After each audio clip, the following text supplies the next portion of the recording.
and this specific segment in designing, because in India, fashion is an integral part. Right. And Yeah. as you rightly said that we are culture rich, so we have ethnics, and there are a lot of companies nowadays, they are planning into the ethnic world basically because of the unorganized sector of that segment. So in India, market is huge, opportunity is huge, but there is a huge difference between that organized and unorganized segments. So there, how you want to position yourself and how this journey started to becoming an unorganized to organized sector in this elegancy with this corporate culture. Well, it's a very it's a very different story how the journey started. I think I my destiny was fashion, and at any given point of time, there's an inflection point for every individual to understand what they want to do. Well, mine started way back when I was 10-year-old, because 90% of the time, all the outfits that I wore were stitched by my mother, Okay. or she hired a tailor to design and stitch it for me. So she was a kids wear specialist, and that point of time I was so pampered with this whole service. See, custom is an experience. It's has its own aspirational values. So I was very into it, and that kind of brought in a sense of fashion, my own individual aesthetic, and a sense of design in me. And after that, during the regular course of time, the family pressure and all that, fashion was again a new concept at that point of time. So I kind of started studying, and I did my education in finance, and gradually moved into banking, worked there for 12 years. And while I was working, and since I was so passionate about dressing up, I always used to handpick my designers, the brands that I wanted to wear. And it used to be very frustrating when I would come back, or if I wanted to wear something specific and not have an access to it. All due respect to all the ready-to-wear brands that were there at that point of time.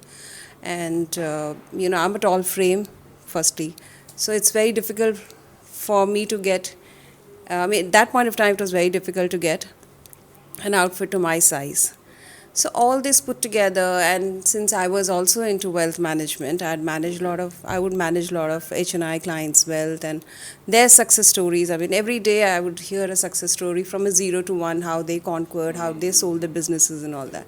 So basically, it was more of that design inclination and the opportunity that I wanted to merge. So, and create a value system, a value proposition for myself, wherein I have a tremendous amount. I mean, I love my work, and I'm very passionate about fashion. So why don't I create a huge proposition where, I like that work, and let's build a business out of it.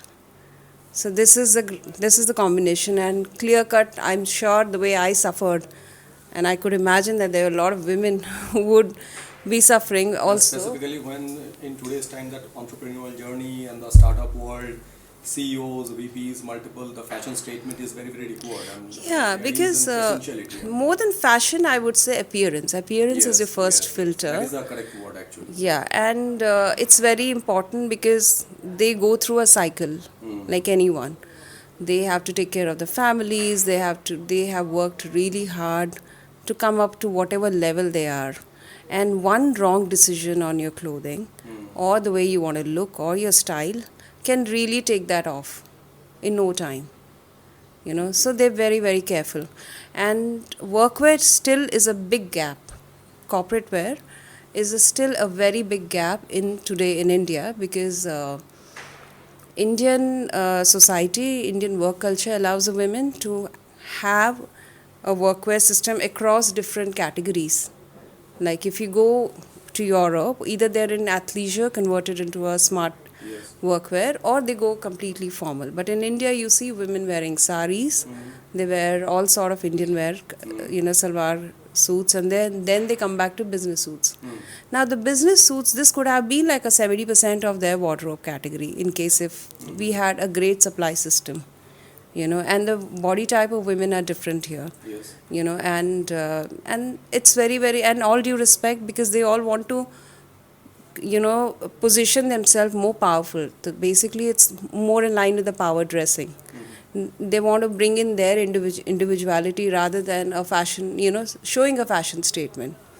So that's what I feel. There's a lot of opportunity in the Indian market today to penetrate or to pivot into completely into workwear segment, because the generation that we're looking at today, we have two. One is the Gen Zs and the progressive young Indians who are basically moving into the corporate world. They have traveled across, traveled, studied They have abroad. that exposure. They have a great exposure, and they probably will not be wearing saris to work, or probably won't wear saris to work. This is the millennials and the late 40s and 50s. They are wearing saris, and that would go off at some point of time. So I see there's a huge demand for corporate wear in India. I mean, to give you a real statistics here, I mean, if you look at the Indian formal wear market, only the Western wear market is about 10 billion. 10 billion. Yeah. That's a huge number. Yeah.